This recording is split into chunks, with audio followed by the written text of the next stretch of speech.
Hello, everybody on the internet. Five for Talking, bonus episode 2020, almost over. We're coming up on Christmas here. NHL season's about to restart. I'm here with Caps. I'm the other guy. And we're going to just talk about hockey a little bit here. We're not going to drag this episode out very long. I just really wanted to talk to you about the Leafs. Well, we could talk to you about the Edmonton Oilers too because they suck. But yeah, let's talk about the Leafs. Leafs wise in general. I just want to know your thoughts on if they play regular standard hockey divisions like they play every year. How are the Leafs going to do? Well, let me bring up this point. I saw a podcast the other day with Brian Burke, okay? And it's so funny because there were things that he said that I agree with and things that he said that I don't necessarily agree with. But when they were going over the moves that they made, did they in fact get tougher? And that was one of the questions that was that was asked to Brian Burke. And his answer was no, because Clifford was replaced by Wayne Simmons. And that's pretty much all they got in terms of getting tougher. Would you consider Bogosian a tough guy? Maybe he plays more of a physical style, but I wouldn't say that he's necessarily a tough guy. I think the thing with the Leafs organization is by bringing in Wayne Simmons and the style of play of Thornton and Bogosian and the leadership style of Thornton as well, is that it'll rub off on some of the other players and force them to be tougher. I think that's what they're looking for, or at least try. I think that's what they're hoping for. Obviously, Brian Burke was saying that the Leafs should trade Nylander for a defenseman. I don't know if I necessarily agree with that because right now you have two solid lines. You get rid of Nylander, you're going to go back down to one really, really good line and then a bunch of depth players because I'm not so sure I would agree with that. And he also felt that Thornton, he didn't understand the Thornton pickup. I could see both sides of it. His thing was you already have a veteran leader in Jason Spezza. You don't need another one. But on the flip side of it, and in my opinion, it's like I don't see nothing wrong in having a lot of leadership or a lot more voices in the room.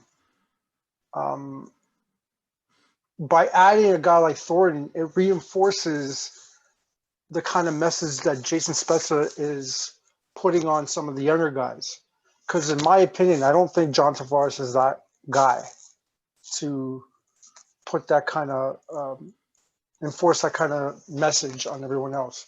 In my opinion, I still think it should have been Morgan Rielly who should have been the captain because he was there for the whole thing. And I think you would have a lot more people that would be on board with what Morgan Rielly would have to say instead of Jason Spezza, if I had to choose between the two. And I still think Austin Matthews is a little young. I think he'll be a captain at some point in his career, but I don't think now is a good time or the right time. Do I think that they're going to play better next year? Yes. I think they're going to be a little bit better. I think they'll get past that first round hump. I'm not so sure in terms of them being a cup contender. Because in my opinion, during this offseason, I think a lot more teams got better. So, I mean, even this all-Canadian division that they're going to do, would you consider the Leafs to be the best team in the whole division? I'm not so sure. I think Montreal has done all these moves during the offseason. I think they are going to be very, very competitive. I think the Oilers are going to be competitive. Depending on the Jets goalie situation, if he can hold up, I think they're going to be all right. They're going to be all right. And I still think Vancouver is going to be okay. I mean, they lost a few good players, but I think they're going to be fine. I think Calgary is going to be fine too. So I'm not even going to mention Ottawa, but that's my opinion. I mean, it's going to be crazy to see a 41-year-old carrying the puck through the neutral zone. I don't think he's got the speed, but I think he's got a little bit of the toughness. But I don't know. I don't know how it's going to go. What do you think? I think that Yager was like 45, and he's still playing. Gordie Howe was like 50 something, so I'm pretty sure it's not going to be that crazy. But as far as Canadian teams, I don't disagree. I don't think Montreal is a better team individually than any of the upper teams, but I do think playing as an actual team, like if they play together as a team, they're scary. Because individually, there's not one scary piece on that team, but I think as a unit, it's like I see them. They're gonna change hockey. I said it before. From what it looks like to me, the Montreal Canadiens are building a trap team, and they're gonna start playing. If everyone's playing 90s hockey right now, 80s 90s hockey. If they throw a wrench in, look at how good New Jersey was for like 10 years in a row because no one knew what to do, how to do what they were doing, and everybody's playing like that again. So if Montreal becomes this tougher lockdown team with like a little bit of goal scoring, they already have the goalie to do it. They have the defenseman to do it. Now you change your whole forward line to be a much more defensive-minded team. I think that's good. I think Vancouver's going to be bad. I don't think I think they're still in the development stage, man. I still think they're going to get better. Fair. I know they lost a lot of guys, but I still think they're going to be okay. But that I believe what you just said. I believe. I don't think they're even remotely a contender. If they don't do the Canadian division, if they go back and just do normal divisions, Vancouver doesn't even make the playoffs, in my opinion. If you do Canadian division, Vancouver has a shot, I guess. But I think Edmonton is better than the Leafs, or it's pretty close. They're pretty close, especially with the moves. Winnipeg is not good. Winnipeg has the pieces to potentially be good, but if they don't get Laine back, that's a huge loss. And they're only aging. They're not a team that's like full of young talent like Vancouver. Like they do have obviously young people. Calgary's in a weird place where I don't think they're going to do anything. They got their goalie. And Ottawa's moving up. So, yeah, they got a goalie. I look at Montreal as last year's Columbus Blue Jackets. Yeah, that's fair. Yeah, that's completely fair. And look how much trouble they gave the Leafs. But I think Montreal is a lot better than that team. There you go. Yeah. Okay, if you're going to go, this is my point with Vancouver, though. If you're going to go Canadian division, you're going to get Leafs, Edmonton, Montreal are going to be the top three without a doubt. There's no way anyone is finishing higher than those three teams. And then you're going to have probably a battle between Winnipeg, Calgary, and Edmonton. And then Ottawa's just going to either surprise you or play like straight garbage. But they have a great young team. I'm a huge fan of that team right now, and I like to see where that goes. On Leafs talk, from what you said, I don't even care to see where that goes. for Leafs talk, I think they did get tougher, but not in a like goon way. I think they're defensively going to be a little bit better. I don't think nothing they did is going to it just solidified the team more. They got the players they added all are willing to dig and push people around and be physical. They're not going to crunch people or fight anybody. They got some better defensively, like I said. The leadership, it's like that's the dumbest comment ever that he made. It's funny. I think you sent it to me. I don't even remember, but it's possible. That's so stupid. That's like saying you already have Yager, so I'm not going to sign Lemieux.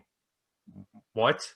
just because they're a veteran player, you don't need them. For the contract he took, any team could have had Joe Thornton, and it would have been helpful.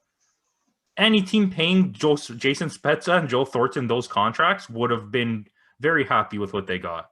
Now you have two of them. I think they do need that leadership a lot. I don't think Spezza's enough because that team seems to be very hard-headed and just wanting to do whatever they want.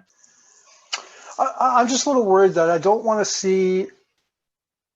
Was it the last? I think it might have been the last game that Columbus and Toronto played. I don't want to see a 41-year-old or a 37-year-old end up the ones to be fighting someone just to get their teams motivated to play. That's what I'm worried about. I do want to see that, but they shouldn't have to do that. I don't mind if Jason Spezza throws down because he's trying to prove a point, but I don't want him to do it because Mitch Marner's skating around out there like with his head down, just dancing around with the puck, not doing anything with it, or Nylander's just ripping shots at nothing. Yeah, no, I agree. I mean, valid points. I'm just kind of disappointed where you have a team that's paying almost $40 million to 4 people, and they can't even win a playoff. It's embarrassing. It's absolutely embarrassing. You know what I mean? You're putting maybe the best team on paper in Leafs history in front of us, and also potentially the most disappointing Leafs team. Like, I don't know how to feel. Hockey's we felt the same way about this about 2-3 years ago. Yeah. You know, when Kadri was still on the team. Do you remember that? When they put it on paper, they put it up on the screen. You had Austin Matthews as your first line center, and you had John Tavares as your second line center, and then you had Nazem Kadri as your third line center. You know what I mean?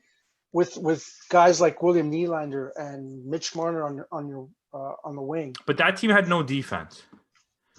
And I think right now the defensive team is the best. I think we have the most depth we've ever had in net. I'm not sitting here preaching as a Leafs fan. I've been disappointed my entire life. And it's just, I'm going to still like the Leafs. Hockey's the only sport where you're not going to see me be like, well, I'm going to go jump on the bandwagon. But like, the Leafs are super disappointing. They're never not going to be disappointing until they win a cup. So this team has the potential to make it far. I think this is the most depth we've ever had. This is the most talent in the pipeline we've had in a while, since all those young guys already made the team, like Nylander and Marner and stuff. Defensively, goalie, all that. You were talking about captains. I was a pretty big advocate of Riley being the captain. But it's not about, I think you said people would listen to him because he's been there the longest, but I don't think he has anything to say, is my point. Like, after seeing him, I don't feel like he brings any leadership to that team. I don't think any of them do.